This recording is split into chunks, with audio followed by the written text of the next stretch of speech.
right, welcome to the No Greater Joy podcast, brought to you by the pastors here at Grace Baptist Church, because we want for our people what Jesus wants for his people, and that's to know greater joy. And we're convinced that there is no greater joy for our people, for God's people, than stepping into the areas of being a 24/7 alongside-er, 24/7 worshiper, and alongside-er, that's right, and a go person. I'm Pastor Steve Strong, lead pastor here. To my right, we got Associate Pastor Andreas Bailey. Across the table, Ryan Adkins, serving in the Timothy position. And a huge thank you once again, Dan Kraniak, producing this and just making it flat out awesome. This podcast, this episode, obviously we try to want to have as many guests as we can because everyone is used to hearing our voices. And I'm excited about having this next gentleman with us. Some of our people at Grace know who he is, but Dre, tell us, introduce who's here with us. So this afternoon we have an awesome guest. Kara and myself have been able to have lunch with him, serve at his ministry, and so we have Johnny Fine this morning. So I'm really excited for us just to hear from him and get some encouragement from him and for him to challenge us. He has the best name of every guest and any guest that we've had here. Johnny Fine. Johnny Fine. No That's offense, the Brian best Gardner. name in the world. No offense, Brian or Thad. Yeah. I know a lot of our teens have really enjoyed going down to City Life, which is a Youth for Christ Center downtown, and I know Dan has gone down a couple times to help out as well. So we're excited. Awesome. Now, just looking at the website, you've been there since 2011? Yeah, so we just passed our 5th year down on Trowbridge there. Yep. And we're just excited about how God has made that transition from not having a building 5 years ago to what God has allowed us to do with it as an instrument for kingdom building in that community. So tell us about Johnny Fine. Great. So, and who you are, where you came from, how you came to know Christ.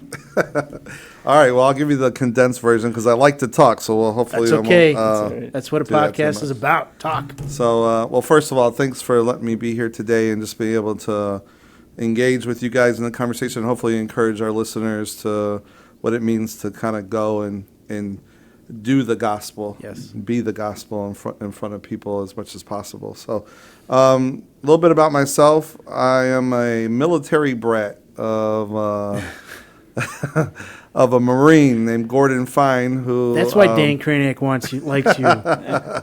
Well, you know, those Marines and Navy guys, they come from the same boat. So I see what you did there. So anyways, when he retired from the Marines, we was stationed in California and had a great business opportunity in Cleveland. So he just picked up the family, moved to Cleveland. I was about 5 or 6 years old, so it's about 1979, 1980, around then. And we moved right into Lakewood, which was one of those surrounding suburbs of Cleveland. And, you know, we were the modern-day Brady Bunch family with, a few adopted kids that my dad and mom picked up along the way. And things were really good. And then, my dad had a PTSD episode that really put us in a downward spiral financially, emotionally. It wasn't something that was intentional. It's just something that happens. And so in the process of getting help and going through financial stress, we found ourselves living in some of the rougher parts of Cleveland in the early 80s. And through that process, my dad, was able to bounce back and find employment and do other things. But, the weight of brokenness that we were feeling from his PTSD incident, but just as a family as a whole, it was really hard. It was really one of those things where you kind of didn't know what it was, didn't know how to explain it, so you just didn't talk about it. You just kind of sucked it up and just kept moving. But as the years went by, it got a little bit better, and even though we've dealt with a lot of hardship in the process, we continued to grow and stay a tight-knit family. And my mom was one of those women, her name was Yolanda. She was one of those women that would, like, if you brought a kid home and said, hey, they need help, she'd be like, all right, let's make a bed for them and we'll take care of them, or take care of her. She was just one of those, you want the shirt off my back? All right, you got it, So there was a lot of love in our family, but even though we're dealing with a lot of brokenness, and I think it was about when I turned about 13 years old, I started really realizing how broken my family was. And all through middle school, I had some really hard issues of fighting and just being angry, didn't know why. And it wasn't until I got to high school that I met this guy. So high school, Lincoln West High School, which is in the neighborhood in which we serve around the center in the Clark Fulton neighborhood. Oh, that's cool. It wasn't until I got to high school that I met this guy named Jeff Thompson, who was a volunteer coach at our football practices. And I'm like, so who is this guy? You try to fill everybody out. And, I was raised to never trust anybody. Everyone has an agenda. Everyone has something. And he was different. He just came in. The days that he was there, he was coaching. And Coach Salchek was like, all right, work with these guys on this. Work with these guys on that. And me and my best friend, Kiro Taylor, who's a principal at Max Hayes High School right now, this day, he and I were at home one day, and he was like, hey, I'm about to go to the Campus Life Club.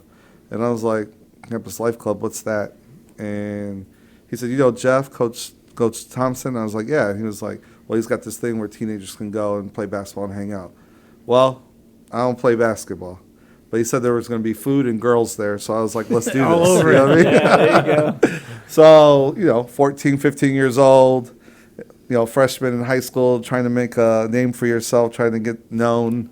And they're like, hey, there's girls and food over here, let's go. So, we went, and I didn't go hear about the gospel or do any of that stuff. And in the same time that I'm doing this and going to this Campus Life Club, and engaging Coach Thompson, which is Jeff now, Jeff Thompson, which is my executive director at Greater Cleveland Youth for Christ today. But my dad was going through this spiritual renewal where he was really seeking out his faith with God. And everyone was like, oh, we've been here before. We went to Mormon churches as a kid. We went to Catholic churches. We've been to Pentecostal. We named it, and we just thought it was another fad for him just to kind of deal with his own brokenness and sin. But it wasn't. It was one of those things that was really taking heart in his walk and knowing what it is to know Jesus for the first time. And in that same process, I was being reached by Jeff and Steve Pouch and other leaders through our Campus Life Club. And about a year and a half goes by, and then we're back to the next spring, and I'm a sophomore. Going into my junior year, and there's this Kings Islands trip, and I'm like, all right, I like to go to the roller coasters, Kings Island, no big deal. I can't afford it, though. And so Steve Pouch, big burly country dude, like 6'2", just big guy. He always throwing guys around and stuff like that, real rough, but loving. He was like, come do some work at my house, and I'll pay your way. Not that I didn't know what he meant by that, so I went to his house, and he gives me a sledgehammer on one of the hottest summers. I think it was like 92 or something like that, 1992. And he was like, bust up the driveway, and I'm out there, and he's drinking a glass of water with a pitcher, and he said, man, you look thirsty. And, he's just, messing with us and stuff. So I paid, he paid my way to go, and me and a bunch of friends were able to go on scholarship. And what I loved is that they let us earn it, so it didn't take away any dignity or like a charity case. So we went, and first night we get into our hotels, and we're there, and we come into this big conference room, and there's this comedian. They introduce him, and he's telling jokes, and I was pretty much a pretty good character at the time, and so I start heckling the comedian. And so think about the sanctuary, the size of that, half the sanctuary laughing with me at the comedian. Yeah. And he's still being professional. And I didn't know that he was a minister. I didn't know that he was going to end up sharing the gospel. But halfway through his comedy line, I get, Steve, big dude, is like, get over here, So I'm a little scared to go out in the hallway. And he just, he gives me a little bit of a riot act. And I'm just kind of like, okay. So I felt bad because, he paid my way and, he didn't have to do that. And even though I was being a rough kid, I still was taught respect. Sure. So he sat me on the other side of the room, and so all the other side, my friends, people I didn't know, were like, "Get that side going," and I'm getting going. So Did you miss your calling? probably, probably not. But probably to be it was a close second, not a right? comedian, but probably a what do you call that? A comedic actor, There you maybe. go. There Yeah, you yeah, go. So I sit on the other side, and the guy wraps up his little comedy jokes, and I didn't really say anything much. And then he starts talking, and he starts talking about, like how much God loved us, and this is what it means to know Jesus, and this, and then that's when I tell everybody I came face to face with the biggest but that I've ever seen in my life, and that is Romans 5:8. That but God demonstrated His love for us, that He died for us even though I was His enemy, right? Yep. And that's a life verse for me. So so I'm like, so when I tell people that, they think it's about the girl thing at first, and I'm like, no, this is about but God. You know what I mean? Yeah. No one else but God. And at that time, I was like, the things that we were caught up in, I couldn't see myself dying for a friend. Yeah. I couldn't see myself dying for my father, who I had anger for, or anyone else for that matter. But God demonstrated His love for us, and I'm like, wow. So I bowed my heart that night and accepted Christ for the first time. Well, for the first time that I felt like it was sincere, like I did it, not because someone brought me to church Sure. and I didn't want to make someone mad, or I was asking more for forgiveness than I was really having a relationship with God. And so, and I can explain it better now, but 16-year-old Johnny would be like, I said yes, I don't know what that means, Yeah. but you know what I mean? But that night, everything wrapped up. I prayed, had tears and snot and all this other stuff going on. So that night we go back, and my friends kind of made fun of me a little bit, like, oh, you're gonna be all Jesus now, and and I just like, shut up, whatever. And then the next day we wake up and they're like, let's do something, a big prank. And so I was being a dumb kid again, and threw my friend Lenny with no clothes out, made him run up and down the hallway, and called some friends and stuff, and said, hey, come out and laugh at him. So, but that's what happens when they put 5 kids in a room and that's right. no adult. Yeah. So They should have known. that's why we have adults in each room now. Right. Learned a lot back in the early 90s. But anyways, I knew that I knew the Lord and I had a relationship with Him, but I didn't know what it was to serve Him. Yeah. And so after that trip and knowing what God was asking of me, it was overwhelming. I just didn't know where to get started. I can't be this, I can't be perfect. I'm not perfect. My life was definitely messy. So when I came back from the trip, it was easy to slip back into the mess. It was easy to slip back into those traps and snares that our kids have. But Jeff and Steve and other leaders would take time and read the Word with me and explain to me, the bridge analogy and really what it meant to know Christ for yourself, and that this is what your prayer did, and this is what this meant, and this is what it is to live it out for Him at your age. And you don't have to be, a Paul or Barnabas or Timothy, but you could just be Johnny, and He'll grow you in those levels as He sees you. So, so when that was in high school, and I say about a year or so later, my whole life, that it just getting caught up back in the old lifestyle stuff, I kind of walked away from all that. And it wasn't until I think,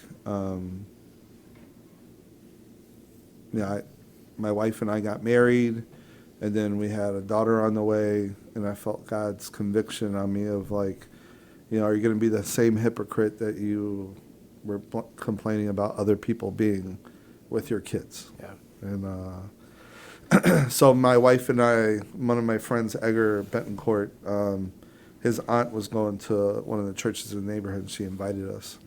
And so we kind of reconciled ourselves.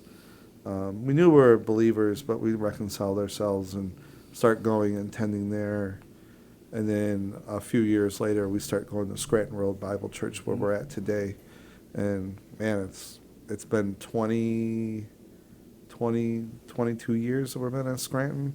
Wow. But during this whole process, Pastor Joe, who's the pastor, well, he's at the senior pastor there now, Mark Pratt is, but when he was the senior pastor when I was a kid, he would always talk to me in the parking lot, like pre-Jesus, like pre-evangelism, pre-saying yes to him. He would always just, hey, how you doing? And we'd talk for 15, 20 minutes in the parking lot. He'd speak life into me and leave, and I didn't realize that.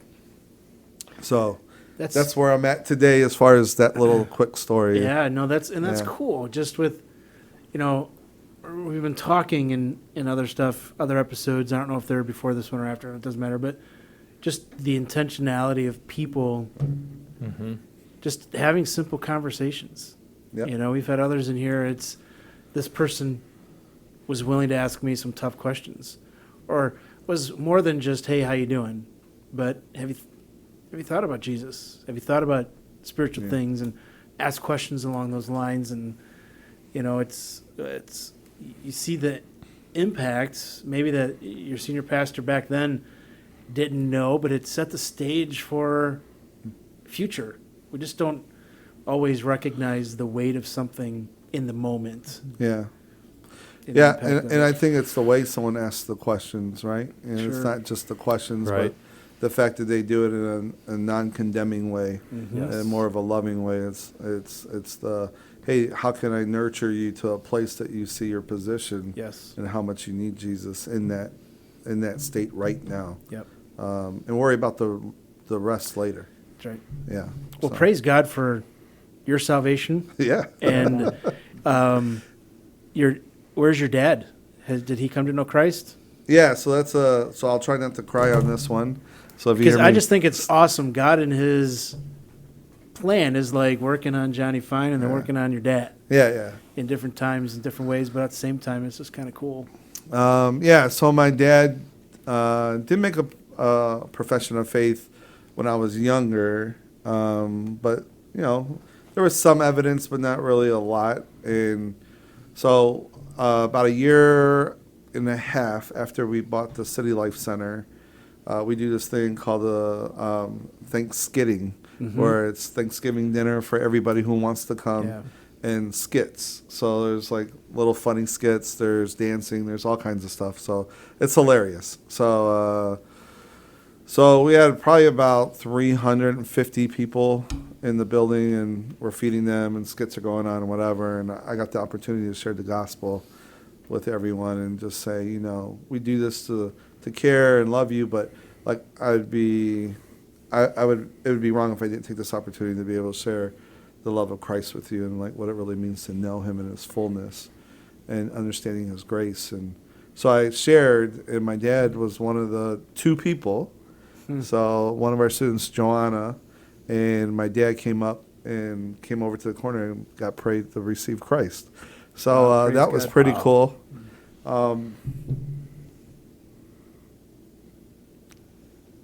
It's really cool. It's fantastic. So about a year later, he passed away. Oh, sorry. From cancer. So, anyways, it was just really cool to be able to have that. You'll see him again. So, An opportunity. But anyways, it was yeah. good. So, Great. thanks.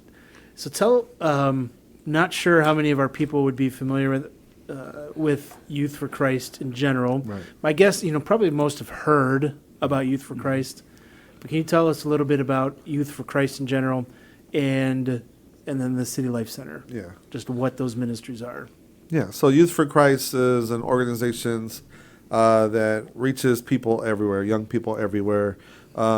Most people know Youth for Christ for their first full-time evangelist, Billy Graham. So Billy Graham started with Youth for Christ and would have these youth rallies, and people would come in the, I think it was 40s and 50s, and you would see, it was really geared towards young people young men and women that were coming from the war and wanting to reach them. But they realized that these young people were getting a little older and already having kids, and eventually they're going to be on these campuses and of schools, and how do we continue to reach them? But so a lot of people associate Billy Graham with Youth for Christ and starting the crusades. This guy over here is a huge Billy Graham guy. I am. So. Yeah. So we got started here in Cleveland. Youth for Christ got started here in Cleveland because one of our founding pastors, Pastor Dan Widlicka, at our Scranton Road Bible Church, him and his brother actually invited Billy Graham to start doing some of the outreaches here in Cleveland. And so when I used to talk to Pastor Dan, he said, "Oh, Billy." He just call him Billy. He'd be like, "Hey, Billy," he'd tell me about their conversations and stuff like that. Yeah. And so Pastor Dan would tell me how they were praying for evangelists like myself and others to be in the Cleveland area and to be in the surrounding areas, and that he's lived long enough. He was in his 90s when he passed away. I think it was 96, to see that come fruition. But so Billy Graham was one of our first-time outreach employees, but Youth for Christ is really about going to where the kids are at. So on a school campus, and you can see this also, and I don't mind sharing it because I love the work that they do as well. But like Young Life, really does come to some of the campuses and do work and outreach and stuff like that. So if you're familiar with that at all, there's some similarities there. But we also have other ministries that we do, like City Life, which is our urban ministry that focuses on urban communities and some of the things that urban youth are dealing with as far as educational poverty, financial poverty, relational poverty, moral and spiritual poverty, and what it really means to really get into those things and help them be a well-rounded adult, but also to be a lifelong follower of Jesus Christ. So in that, we have three pillars that we look at. We look at the community that they're serving in, that they're living in. We look at them as a leader, and then we look at their spiritual, moral life. You know what I mean? Like, how can they be a leader in their community? How can they grow up to be a well-rounded adult? And also, how can they become a lifelong follower of Jesus Christ? In City Life, which is all through Youth for Christ, is what we really want to do.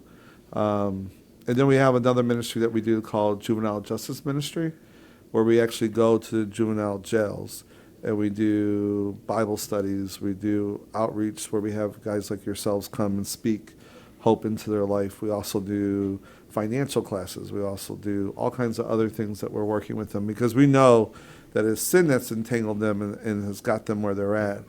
But that we know that God's not done with them. So when they come out, we want them to have a place to launch and be able to do that in a healthy way. And these kids are from urban communities, suburb communities, rural communities that are moved into these facilities that we get to reach. And then we have a thing So this is called all part of the City Life Center or Youth for Christ in general? Youth for Christ in general. Okay. Youth for Christ in general. And then we have also another ministry called Grace Haven, which is court-ordered young ladies and men, but mainly young ladies, who are caught in sex trafficking, that the court orders them a mentor or someone to work with them, and then we work with them in the greater Cleveland area up here in Northeast Ohio. It originated in Columbus, but we work with them here in this area. So those are a few things. We're trying to launch a parent life ministry, but at the City Life Center, we got all kinds of things going on. So yeah, you guys have a lot going on. yeah. So our program coordinator is Jamie Lovett. Oh no, that's her maiden name. Sorry, Jamie Kennett. She's a former high school student that did an internship with me. That's from Willoughby, and then I recruited her to come on staff after she got done with college. But she's been doing amazing work in creating programs for our kids to learn healthy eating, gardening. We're going to be having camps, horseback riding camps, and all these other different things. And then Aaron Domer, who's on staff, is working with our councilwoman, Jasmine Santana, and her team to provide movie nights. They're going to start June 18th will be the first one, but movie nights where the community can gather. And a lot of times in urban communities, what you find is that there's not really a place to gather. They're just so broken up into pockets where you can't be on these blocks or you can't be on that block, but we do have some common areas. And for us, the City Life Center is known as a safe zone. So it doesn't matter what community you're from. It doesn't matter what extracurricular club you're a part of. You can come to the City Life Center and be cared for and be loved on and be protected, and know that there's we meet you where you're at, and work through the rest. But I have a great team of staff that's there, and Nick and Julio are two new guys on the team who are doing some amazing work, and we get to work with guys like Andreas. So we've just been loving it. So What ages of kids do you have at the City Life Center? yeah, so our main focus is 11 to 19 years old. Okay. But if you're 14 and mom's at work and you're watching your little brother who's 8, we're not going to be like, hey, you can't be here. So wait outside. Yeah, it's not like, well, I can't come because Yeah. So we understand that, sometimes the older siblings are part of the caretakers. So what we do is make sure that we partner with churches like yourselves to provide certain child things that we can provide so they can get biblical teaching and understanding and things that would encourage them to know Christ at an earlier age. To be honest with you, the earlier is always better. Yeah. Yeah, of I know some people are like, well, I don't remember when I was saved, but I know, and I'm like, okay. But I also know that, like, my son Nathan, he, I would go share somewhere and do, and speak, and people would come up, and I see my son walk up and accept Jesus for like the 5th time, and I'm like, what's going on here? And I remember talking to Pastor Joe about that. I'm like, hey, he's like, what's the problem? And I was like, it's kind of embarrassing. You're sharing, and your son comes up he was like, forget about it. Don't worry about yourself. It ain't about you. So he was like, let that boy go up there. He's just trying to break the ice for everyone else. Yeah, he was like, let him go up there until it's like, hey, I don't have to come up anymore. Yeah. And so, anyways, thank the Lord that all my kids are in a personal relationship with Him for themselves, not for Dad. Sure. And are doing well right now, walking their walk. And How many kids do you have? yeah, so I have 4 and biological kids, and then we have one ministry kid that we claim that is ours, and then my niece Luna who lives with us. So Bryce Williams is our ministry son that God's given us, and he's in the Navy overseas right now serving. Oh, good for him. That's probably why Dan likes me That's better. probably, yeah. So, my oldest daughter is Mariah, and she just graduated a couple years ago working at the Cleveland Clinic. My son Nathan just graduated from Cleveland State, and then my daughter Mia is at Cleveland State doing nursing right now, and then my son Noah just graduated from high school. So we're excited about him going to Cleveland State and following his computer engineering career. Awesome. And Luna, who just turned 12, she's my niece. She's been with us since she was 3, and we're just one big family, and we get on each other's nerves once in a while, but Family. but we're family. Yep. So yeah, that's our kids. My wife loves us enough that she still feeds us and cares for us, and no, she's a great woman. They always call her Saint Liz, because dealing with me has been a miracle. That's funny. But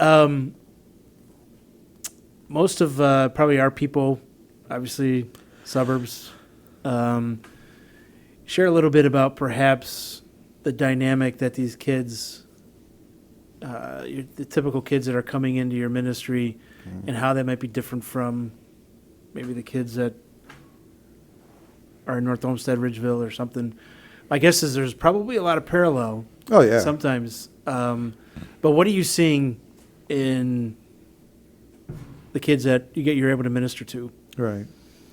Well, most of our kids are in single family homes, so it's either, and it's surprisingly the number is getting larger for single men who are raising their children.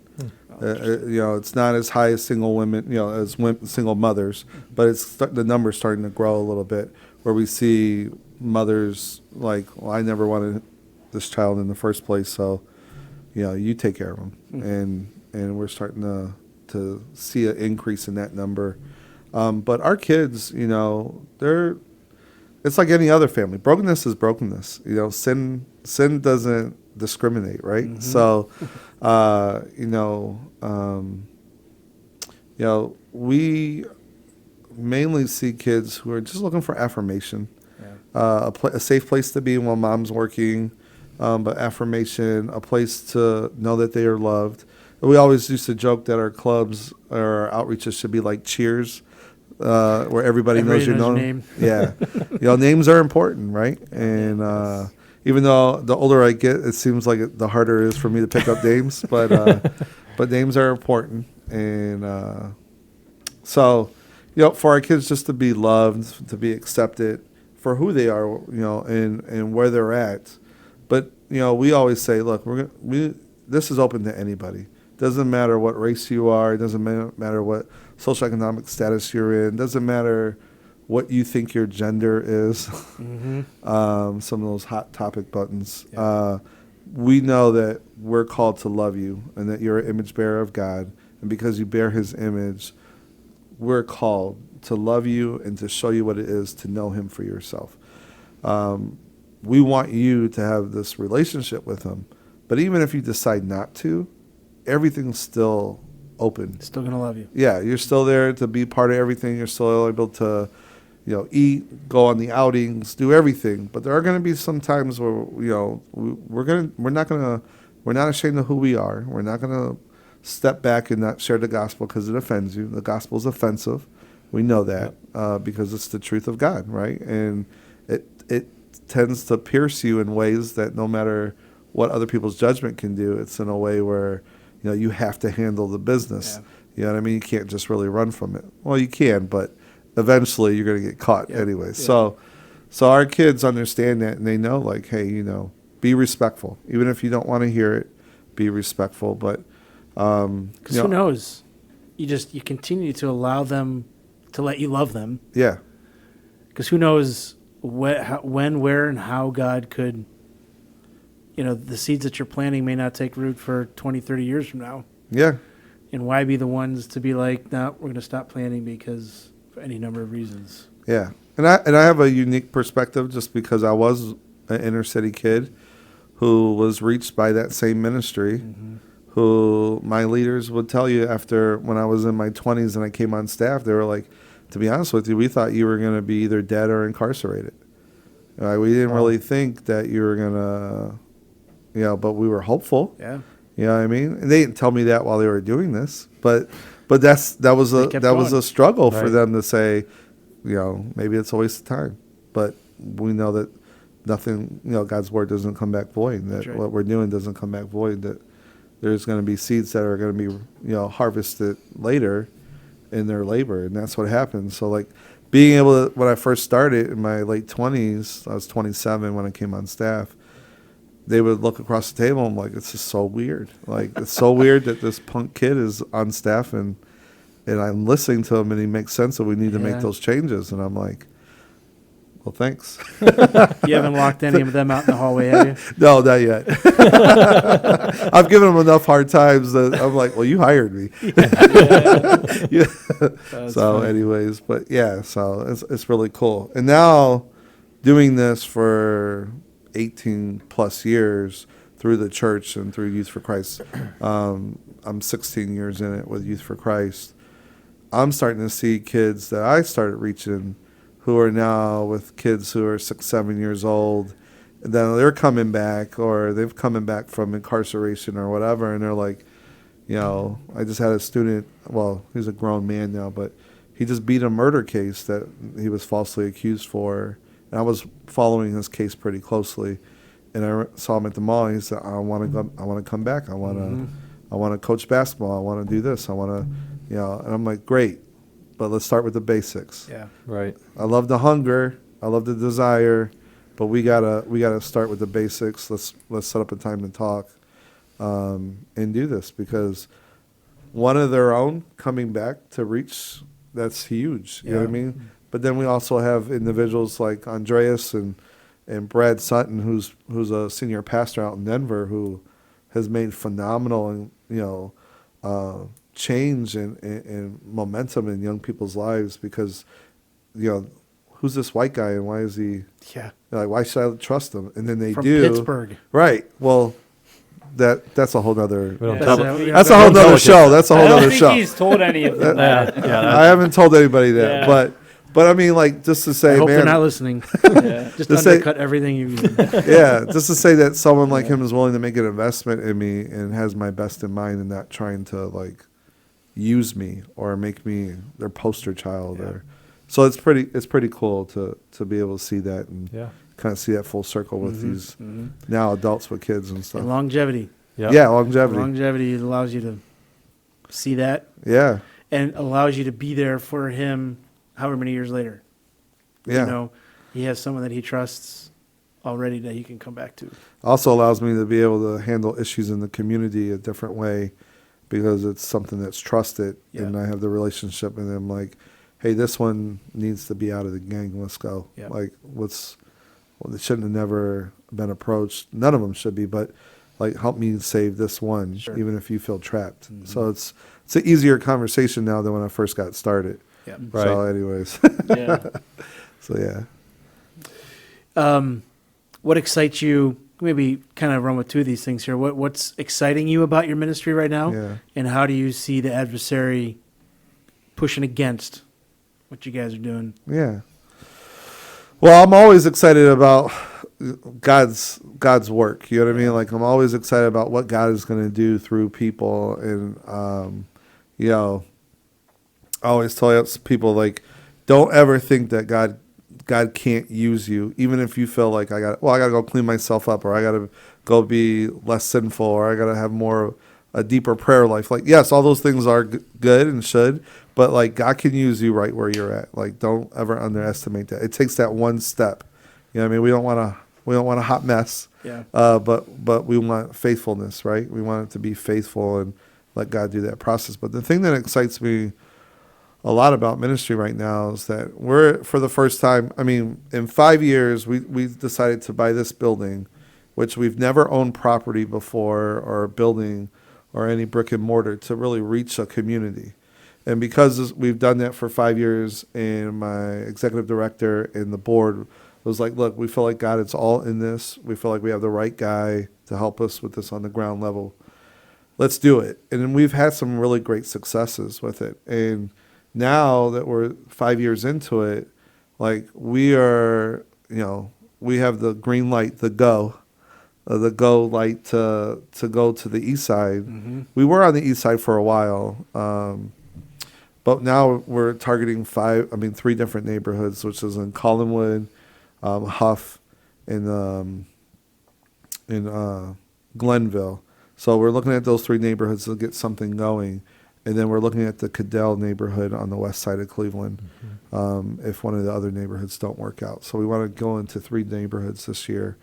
So we're looking for staff, and we're looking for those indigenous leaders that are already doing God's work, and how can we come alongside them and give them a budget and give them some other training and be able to connect them with the bigger body of Christ. Because Pastor Joe used to tell me, and he still says it to this day, he's like, you need both the up and outers and the down and outers. It doesn't matter what side of the track that you're on. We need both. And like, I couldn't do this without Andreas or Dan or other people like that. Like, my kids need to see people that are not Johnny. Yeah. Mm-hmm. So when society says, this is how they think about you, or this is how they feel about you, you have people who break that stereotype. Sure. And don't treat you like a stereotype.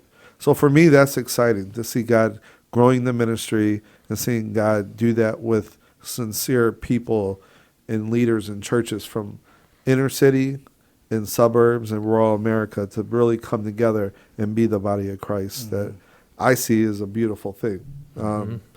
The way I see the adversary coming against that is, it's just, we always got to keep our attitudes in check. So, not getting a big head as we grow, and, looking at, as we grow, there's other leadership opportunities, and making sure that we don't get ahead of ourselves, because we felt like, hey, I'm a big believer that if you've been here for 4 years, yeah, well, apply for the new role if it's a new leadership role. Mm-hmm. But I'm also big on, like, if God brings someone brand new that's raw, like maybe that's the direction we need to go. But for us, that's one. But the other one is, with the pandemic, a lot of our kids who are dealing with these either self-destructive issues or issues that no young person should have to go through or adult through when they're not even adults. As the pandemic starts to not come to an end, but like we're starting to see people open up and things open up and roll out, a lot of the Facebook or Twitter and all this other stuff that you hear them going back and forth, where they're, it's divisive, where you have these big cliques who are now broken up into smaller groups. And they're like, if I see you at the mall, if I see you here, if I see you there, it's on, da-da-da. So, we're looking at maybe having one of the most violent summers that we've ever had, because people have been sitting dormant and brewing over things. Could be anywhere from just feeling disrespected to, a broken up relationship. Now they're with their old girlfriend and, whatever. It's nothing new under the sun, right? But how do we engage those individuals, even though they're 16, 17, 18, 19 years old? I mean, they're making adult decisions, and they can make a decision. Even like when I talk to kids like who are feeling depressed, like, the thought of committing suicide, it's a permanent answer for a temporary issue. Yeah. And like a lot of our kids are getting trapped in making permanent decisions for their life, and things that are just temporary, things that are not going to matter or don't really matter to the majority. Sure. And just saying, don't get caught in those sins, don't get caught in all that hype, and let me be able to help you, or let the staff help you walk away from some of those things without losing face. So those are some of the things and always resources. Yeah. I mean, I want to be the guy who says, oh, we're always, if we had $1 million, well, as soon as you use the $1 million, you need another $1 million, right? Yeah. So, so guys in ministry, you know what I mean? Like, you guys get that. So, but yeah, I mean, finances are always one of them. But people, I would say, what finances can't do, people can do some amazing things if they just show up and say, let me be used by the Lord, not be used and abused, but really used. Sure. And so along those lines, what are ways that people at our church can serve, volunteer, be an encouragement? Yeah. Are there ways other than just maybe individual things, for a church as corporately? Are there things? What are ways that we can come alongside and be an encouragement and serve and so you guys city life? So always prayer. We could always, be praying for us. Some of the prayers that we have right now is just being able to have a successful summer of just being able to refocus and be able to come alongside our schools and our community in the fall, and being able to do that in the most profitable way for the kingdom, and for those that we're serving, those 11 and 19-year-olds in our community in the Clarkfolk neighborhood. The other one is volunteering. We are always looking for volunteers to help clean, or to help teach, or to help with sports, to help with, like even what we're doing today with this podcast. Like, how cool would it be if we could do a podcast between, kids that are not from the inner city and kids that are, and pull them together and do a podcast and say, let's hear from all parties, and just see how things that we're talking about are affecting them Yeah. and what they want. You know what I mean? Let's put it down. Yeah, so I mean, like That'd be episode. awesome. this would be awesome. You know what I mean? And if we walked in and the kids saw this, they'd be like, "What?" You know what I mean? Like is Jay-Z showing up? That's No, right. no, just Johnny. Sorry. Yeah, sorry, the other Jay. But we always have beautification projects we're trying to do. We do have seniors in our community that don't always have the ability to take care of their property. So we're always looking for people to come down with us and just care for our seniors or people who are, physically handicapped that can't do that. A meal, hey, we'll cook a meal. It's usually about somewhere between 50 to 70 people, or just sponsor one. When we go to camps and do other functions, like I shared my story, I really couldn't afford it. So we're always looking for opportunities for kids to earn their trip. So like, hey, I'll scholarship 3 or 4 kids to camp or to that event or whatever it is. And we give you guys the cost of that and then say, hey, all right. And then they have to earn it either through working it off at the center or coming out and doing some work at that person's house or whatever with an adult leader. So those are just some ways that you can get involved.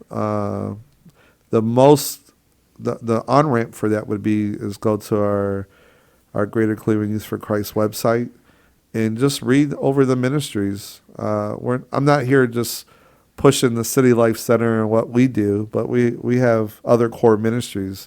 Like I said, Campus Life, Juvenile Justice Ministry, better known as JJM, City Life, and then we also have the Grace Haven program. So maybe somebody wants to, mentor a girl that is trying to get out of the sex trafficking, and just care for them. You know what I mean? So those are a couple easy ways to find out how to get engaged. What was that website again? It's Greater Cleveland Youth for Christ. If you just type up Greater Cleveland Youth for Christ, it'll come up, and then you can go from there. I think it's YFC Cleveland. Yeah, .org, right? What? YFC Cleveland. Yeah, YFCCleveland.org. Or you can call Jamie or Aaron at the City Life Center, and they'd be happy to talk to you and show you around. So we also do tours. You can always set up a time to come down and do a tour and walk through the City Life Center and kind of hear the mission and what's going on. A lot of times our teens are part of those tours, so the teens share their testimony and how they engage and how they lead there, but also how they either accepted Christ or in the process of learning what it is to know Jesus for themselves. Because we even have kids who haven't said yes to Jesus. We have them share as well, because it's good for people to see like it's a process to really put your full trust into Him versus a program or initiative or just because we like Andreas, I got to get saved so he won't quit hanging out with me. Yeah. Yeah, Right, I mean? So, right. Sure. So anyways. Yeah. Any other questions from you guys? Yeah, I have a question. I know I've talked to you about this. You talked about how you've used, I think, a Justin Bieber song to share the gospel in a manner. But when you're talking with a student, how do you incorporate the gospel into a conversation? Yeah. So I think it was Justin Bieber. I forget. It was. Okay. He's you saw that. No. So Oh, you remember that? You gonna bring that up right now? But no, it's fine. Hey, look, I'm a Justin Bieber fan. So Yeah. real quick, and then we'll get off of this. But so when 2011, 2012, somewhere in there, I think it was around the Christmas time. My daughter Mia, my second oldest daughter, she is a huge Justin Bieber fan, right? And I played a prank on her about how she's been spending all this time with this boy. She's in middle school, like 8th grade. And I was like, we got to talk about it. And the whole family was there. And we figured we'd talk about it now. And so she's like terrified, right? And my mother-in-law, she's like all like, yeah, da-da-da. So everybody was bought into it. And I gave her Justin Bieber tickets, right? And she started crying. And she was all happy and stuff. But then afterwards, she's like, hey, Dad. Like, I was like, what's going on? She's like, can we really pray for Justin Bieber, though? She was like, I really feel like God wants him to, like, know him. And I'm like, yeah, sure. And it was sincere, like Yeah. childlike faith, you know. And so ever since then, I've been a Justin Bieber fan, thanks to my daughter. Not because I'm a fan so much of his music, but I'm a fan of what I see God's doing in his life. Yeah. And man, what a great testimony to everybody that he's connected to about the power of God and knowing him for himself. Is he perfect? No. Do I know his faith like I know my friends here? No. But man, how great it is to see God moving in his life. And I've used it to point people towards. So, but really, being able to find things that are connectors to our young people. So, if it's about Jay-Z, I'll talk about Jay-Z, and I'll talk about, certain things like the Blueprint. Like he's got, Blueprint 1, 2, and, his daughter Blue Ivory, right? You know what I mean? Is part of that name is part of the Blueprint, right? And so I'm trying to find creative ways that they're interested in and say, well, here's a blueprint maybe you should think about. And then talking about how God has created a blueprint, for us and what life should look like and what it is to know him. Mm-hmm. Justin Bieber, his newest music, he put out an Easter album, and he's praying for everybody, your daughters, your sons, everyone. He's just understanding the power of prayer and what it means to know God for himself. Not that he's perfect, but I mean, if someone's a Beaver fan, I'm going to use that to be able to say, how do I connect that to the gospel?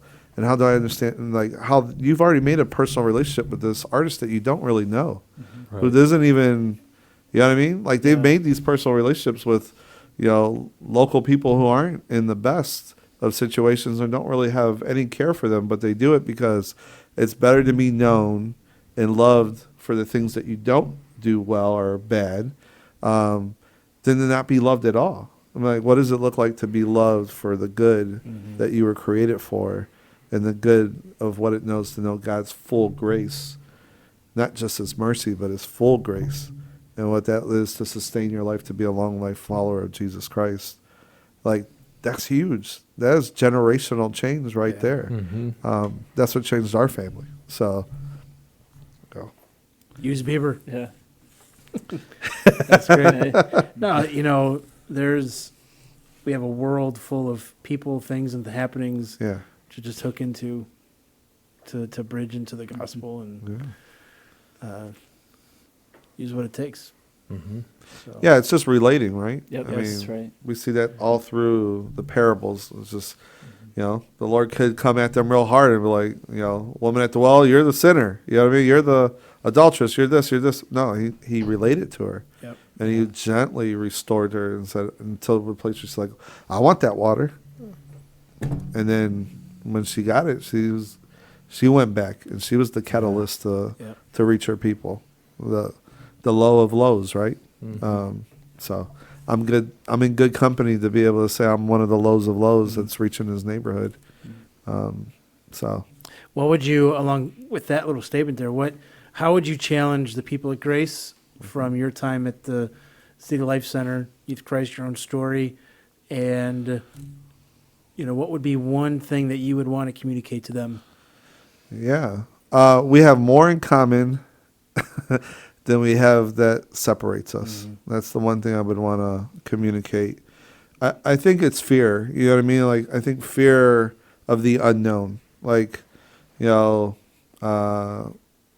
I talk to my kids in the neighborhood, like, I'm a person of color. I'm a young black kid, or I'm a young Hispanic kid, or Asian, or whatever. Like, will I be accepted if I go with you, Johnny, out to this church in the suburb? Just because Andreas is cool doesn't mean everybody else is, to be honest with you. Right. Just because I know 3 or 4 of the kids that have been coming down with them doesn't mean everyone's going to accept me, because at a younger age, it's a little easier to kind of accept and make friends and stuff. The older you get, the harder it is sometimes, So I would say it's the same thing. Like, don't let fear get the best of you. Don't let the unknown get the best of you. I think we have a great opportunity here for those who are listening to be able to say, I have a safe place to be able to come down and learn what it is to serve in the inner city and make mistakes, but make mistakes that we can recover from. That we can, not only are we going to learn from them, but like I want to learn from those who are going to come down. There are skill sets and talents that everybody has that God's given them. And, no one of us can do it alone. That's why it's a body of believers, right? And there's skill sets and there's people who are gifted who are just sitting on them and just, in my mind, just squandering them away when God's saying, no, let's use them. First with this body, but also with those that we can reach out to as part of the whole body. You know what I mean? So I think that's the other thing. Like a lot of times people are afraid that, we might take their congregates away or move them or whatever. And that's not our goal. Our goal is to help unleash their faith, unleash their skill set to be able to not just bless their local church that they're attending, but the greater Cleveland area. You know what I mean? What does it look like for them to mentor one young lady or mentor a young man or be those foster grandparents or, foster family? I mean, just, we're all adopted co-heirs, right? Like when none of us have sonship like Christ, but we're all adopted because of what he did.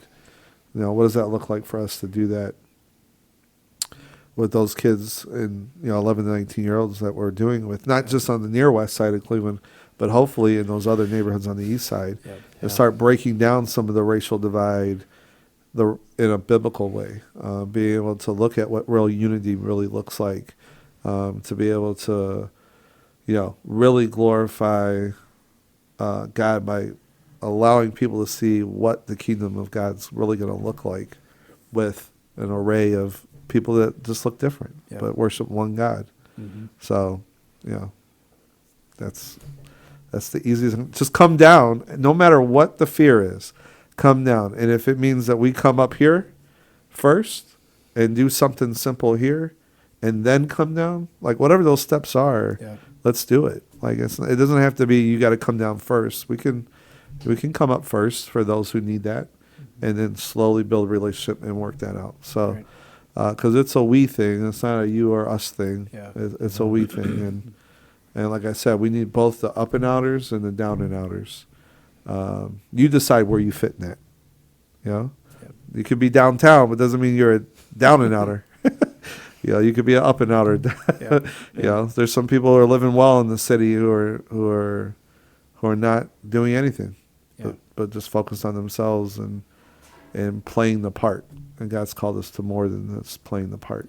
Amen. Go. Right. That's right. Go.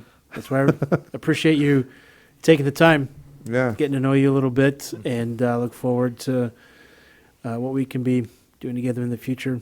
Again, appreciate the opportunity given our people to come down and serve. And we like to finish with a few shotgun questions. And they're nothing deep. Could be controversial, but we'll see. Not if you answer correctly. That's right. Well, you can't make me cry more than I've already have already. All right, so sorry for those about of you that. guys who can't see, maybe you can, I don't know.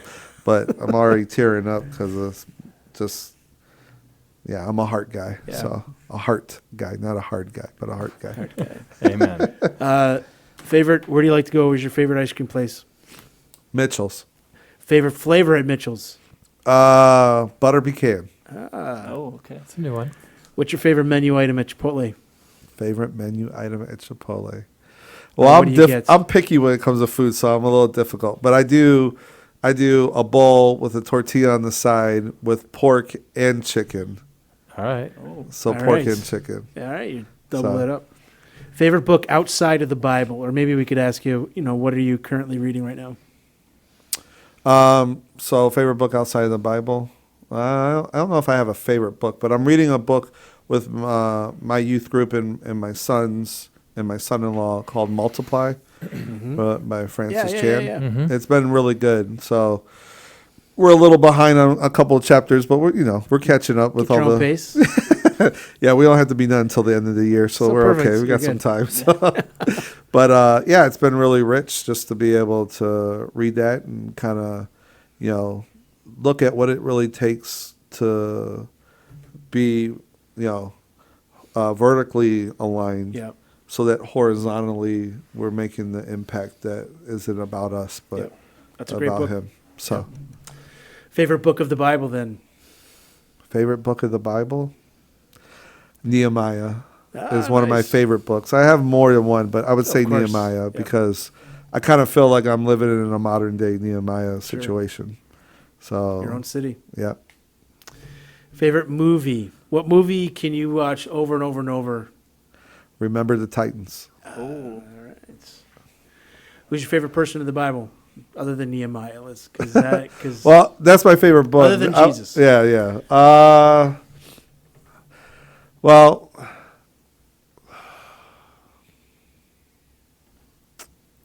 So I like challenging people. So I would say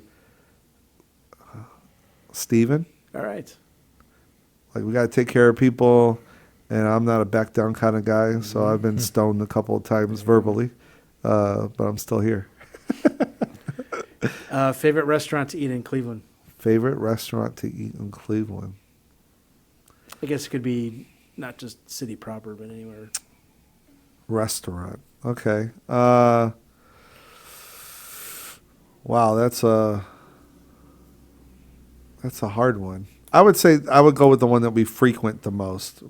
My favorite place to eat is in my kitchen because my wife cooks the best. Listen to him. So, like, I've had people from Puerto Rico because she's Puerto Rican and I'm mixed, but come and say, this is just as good or better than home. And so, but our go-to restaurant has been Applebee's. All right. Yeah. Just Applebee's. simple and, Yeah. just go. And Yeah. I like their wing sauce. Yep. So, Yeah. Perfect. What's your dream car? dream car.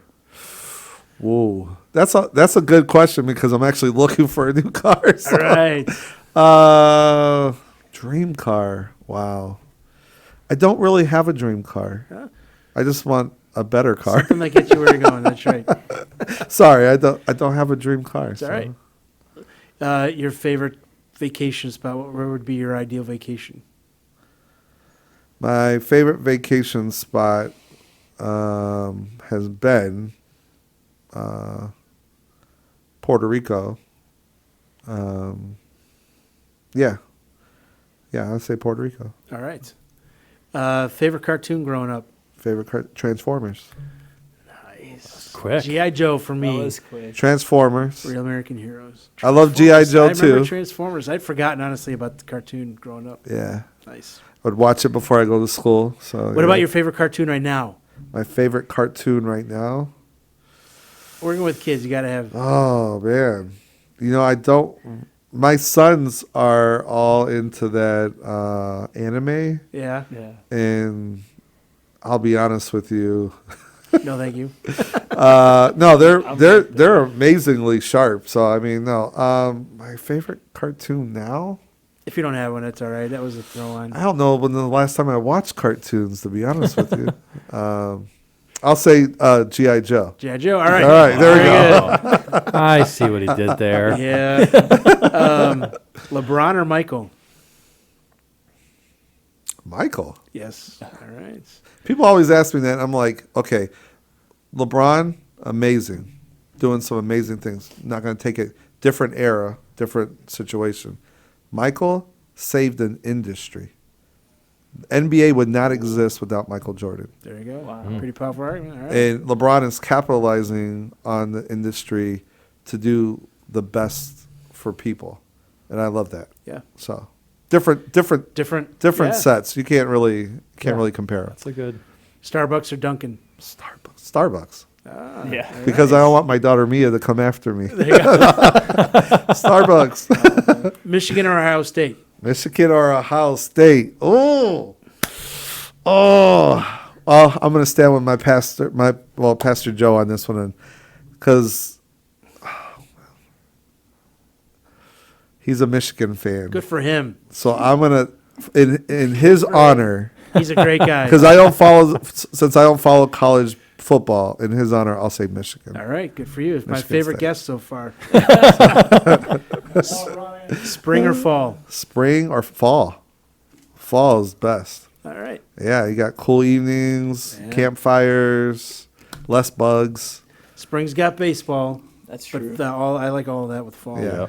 Cats or dogs? Dogs. Good for you. All right. Yeah. I don't Did you think- even have we finish had a saying cat guy dogs? yet? No, we have not had a cat No, we guy haven't yet. had a cat guy yet. I don't think we will. Dogs. I mean, cats have a lot more attitude and they can like Yeah, they self do. care a lot better.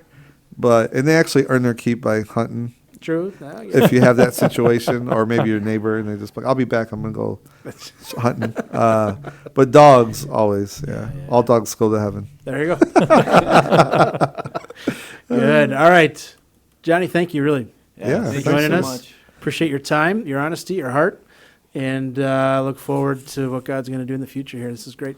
Yeah, thank you so much for having me, and Absolutely. hope those that are going to be listening will be blessed. Yep. And get down to City Life Center. Yeah, love to chat with them. Great. All right. All right. God bless, and we'll see you next episode.